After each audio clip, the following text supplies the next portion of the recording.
What are integrals? What are integrals? Imagine you're driving a car where your speed changes over time. If you want to find out how far you've traveled after a certain period, you need to add up all the little bits of distance traveled at each moment. This adding up process is what integrals are all about. An integral helps us find the area under a curve of a function.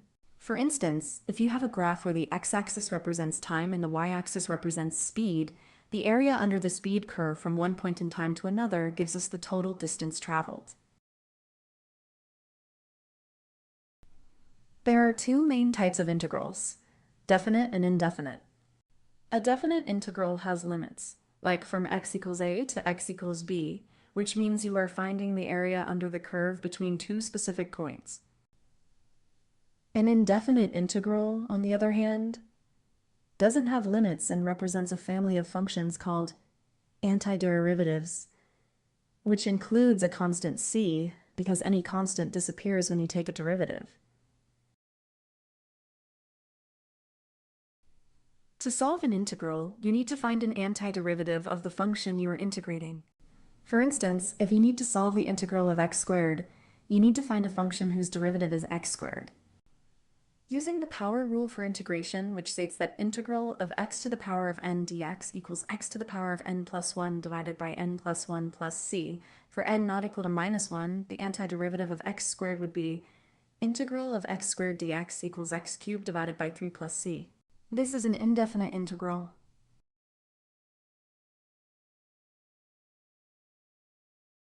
For a definite integral, such as integral from 0 to 1 of x squared dx, you first find the antiderivative x cubed divided by 3, and then evaluate it at the upper and lower limits. Integral from 0 to 1 of x squared dx equals x cubed divided by 3, evaluated from 0 to 1, which equals 1 cubed divided by 3 minus 0 cubed divided by 3, which equals 1/3.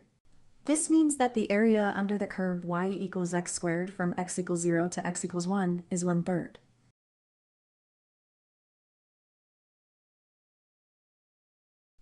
The fundamental theorem of calculus connects differentiation and integration, stating that if f of x is an antiderivative of f of x, that is, f prime of x equals f of x, then integral from a to b of f of x dx equals f of b minus f of a.